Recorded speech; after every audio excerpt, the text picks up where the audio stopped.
اور اسی طرح اپنے کفر اور شرک پر اڑے رہے۔ چنانچہ اس قوم کے کچھ لوگوں نے حضرت صالح علیہ السلام کی اونٹنی کو نقصان پہنچانے کی کوشش کی، تو حضرت صالح علیہ السلام نے ان لوگوں سے کہا کہ یہ اللہ تبارک و تعالیٰ کی بھیجی ہوئی اونٹنی ہے جو تمہارے لیے ایک معجزہ ہے۔ اب تم اس اونٹنی کو اللہ تبارک و تعالیٰ کی زمین میں چھوڑ دو اور اسے کسی قسم کی تکلیف نہ پہنچاؤ، ورنہ اللہ تبارک و تعالیٰ کا دردناک عذاب تمہیں پکڑ لے گا۔ اونٹنی اور اس کا بچہ قوم سمود کے کھیتوں میں پورا دن چرتے اور ان کے چشموں کا سارا پانی پی جاتے۔ یہ ماجرا دیکھ کر قوم سمود کے کچھ لوگوں نے صالح علیہ السلام کی بارگاہ میں شکایت کی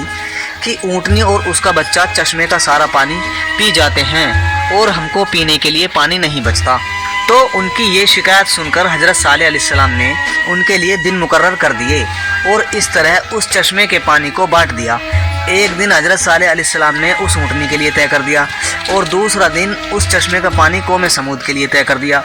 پیارے دوستو، جس دن وہ اونٹنی پانی پیتی اس دن وہ دودھ بھی زیادہ دیتی اور دودھ اتنا ہوتا کہ دن اور رات میں ختم ہی نہیں ہوتا۔ پیارے دوستو، اس طرح کچھ ہی دنوں بعد قوم سمود اس اونٹنی سے تنگ آ گئے، کیونکہ جس دن اونٹنی پانی پیتی اس دن ان کو پینے کے لیے پانی نہیں ملتا تھا۔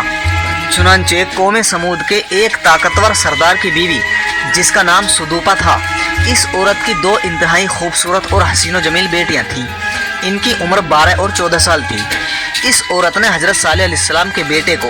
یہ لالچ دیا کہ اگر تم اپنے گھروں میں موجود اونٹنی کو رات کے اندھیرے میں قتل کر دو تو میں اپنی دونوں بیٹیوں کو انعام کے طور پر تمہیں دے دوں گی۔ لیکن صالح علیہ السلام کے بیٹے نیک تھے، وہ اس عورت کے جال میں نہ پھنسے۔ پھر اس کے بعد سدوپا نام کی عورت نے پوری قوم میں یہ اعلان کر دیا کہ جو شخص حضرت صالح علیہ السلام کی اونٹنی کو قتل کرے گا میں اپنی دونوں کنواری بیٹیوں کا نکاح ان سے کر دوں گی۔ اس عورت کا یہ اعلان سنتے ہی قوم سمود کے 2 جوانوں نے مل کر اسی رات حضرت صالح علیہ السلام کی اونٹنی کو قتل کر دیا۔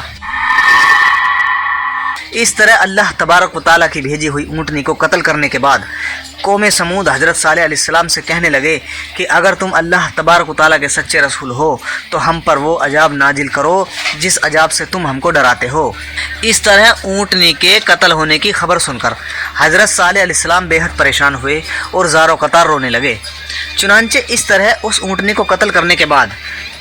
اس بدبخت قوم نے حضرت صالح علیہ السلام کو قتل کرنے کا بھی ارادہ کیا، معاذ اللہ۔ جس طرح اللہ تبارک و تعالیٰ قرآن پاک میں ارشاد فرماتا ہے،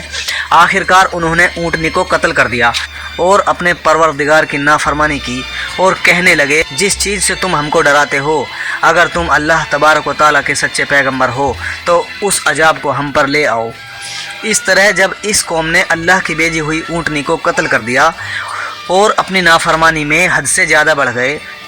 اور خود ہی اللہ تبارک و تعالیٰ کے عذاب کو طلب کر لیا، تو حضرت صالح علیہ السلام قوم سمود سے کہنے لگے کہ اب اللہ تبارک و تعالیٰ کے دردناک عذاب سے تم لوگوں کو کوئی نہیں بچا سکتا۔ چنانچہ صالح علیہ السلام کی یہ بات سن کر اس قوم کے 9 بدبخت لوگوں نے یہ ارادہ کر لیا کہ اب حضرت صالح علیہ السلام کو یقیناً قتل کر دیا جائے۔ چنانچہ وہ 9 لوگ ایک پہاڑ کے پیچھے چھپ کر حضرت صالح علیہ السلام کا انتظار کرنے لگے کہ کب حضرت صالح علیہ السلام یہاں سے گزریں اور ہم ان کو قتل کر دیں، معاذ اللہ۔ لیکن اللہ تبارک و تعالیٰ کی حکمت کچھ ایسی ہوئی کہ اللہ تبارک و تعالیٰ نے اسی رات ان لوگوں پر پتھروں کی بارش برسا دی، جس کی وجہ سے وہ 9 لوگ ہلاک ہو گئے۔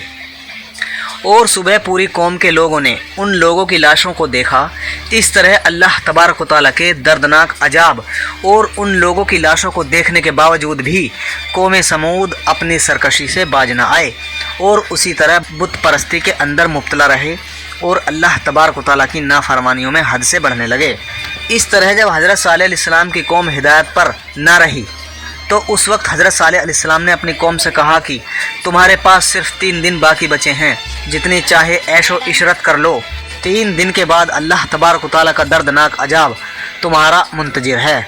یہ سن کر اس قوم کے بے شرم لوگوں نے حضرت صالح علیہ السلام کا مذاق اڑانا شروع کر دیا اور اس قوم کے بے شرم لوگ حضرت صالح علیہ السلام سے یہ کہنے لگے کہ یہ تو بتا دو کہ ہم یہ 3 دن شراب میں گزاریں یا شباب میں۔ تو حضرت صالح علیہ السلام کہنے لگے کہ پہلے دن تمہارے چہروں کا رنگ زرد ہو جائے گا، اور دوسرے دن تمہارے چہرے کا رنگ سرخ ہو جائے گا، اور تیسرے دن تمہارے چہرے سیاہ ہو جائیں گے، اور چوتھے دن اللہ تبارک و تعالیٰ کا دردناک عذاب تم پر مسلط ہو جائے گا۔ صالح علیہ السلام کی قوم پر اس بات کا کوئی اثر نہ ہوا، وہ اسی طرح اپنی نافرمانیوں میں مبتلا رہے اور اللہ تبارک و تعالیٰ کی نافرمانیاں کرتے رہے۔ صالح علیہ السلام کے حکم کے مطابق تیسرے دن ایسا ہی ہوا۔ جب ان کے چہرے کالے ہو گئے تو اپنے کالے چہرے دیکھ کر وہ ڈرنے لگے اور ایک دوسرے سے کہنے لگے کہ نہ جانے کون سا دردناک عذاب ہم پر نازل ہوگا اور نہ جانے کس طرح کے عذاب کے اندر ہم کو مبتلا کیا جائے گا۔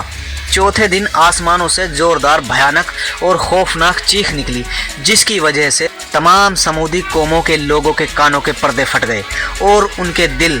جیسے باہر آنے لگے اور روحیں جسم کو چھوڑنے لگی، اور چند ہی لمحوں میں وہ لوگ جہاں جہاں پر موجود تھے وہیں وہیں پر اپنی جگہ اوندھے منہ گر گئے اور تڑپ تڑپ کر سب ہلاک ہو گئے۔ پھر اس کے بعد اللہ تبارک و تعالیٰ نے ایک ایسا دردناک زلزلہ بھیجا جس زلزلے کی وجہ سے ان کے گھروں کو انہی پر گرا دیا گیا، جس طرح اللہ تبارک و تعالیٰ قرآن پاک میں ارشاد فرماتا ہے، اور جب ہمارا حکم آ گیا تو ہم نے حضرت صالح علیہ السلام کو اور جو لوگ ان کے ساتھ ایمان لے آئے تھے ان کو اپنی مہربانی سے بچا لیا اور اس دن کی رسوائی سے محفوظ رکھا۔ بے شک تمہارا پروردگار بہت طاقتور اور زبردست ہے۔ پیارے دوستو، اس طرح اللہ تبارک و تعالیٰ نے قوم سمود کی تباہی اور بربادی کے بعد ان کی نسل میں سے قوم سمود کو ہلاک کیا اور اس نافرمان قوم پر اپنا دردناک عذاب نازل فرمایا اور اس قوم کے لوگوں کو صفائے ہستی سے مٹا دیا۔ دوستو، اس قوم کے گھر آج بھی لوگوں کے لیے عبرت کا نشان بنے ہوئے ہیں۔ اللہ تبارک و تعالیٰ سے دعا ہے کہ وہ اپنے حضور عاجزی اور انکساری کے ساتھ زندگی گزارنے کی توفیق عطا فرمائے اور ان تمام گناہوں سے ہمیں بچائے جن گناہوں کے اندر مبتلا ہو کر پہلی قومیں ہلاک ہوئیں۔ آمین۔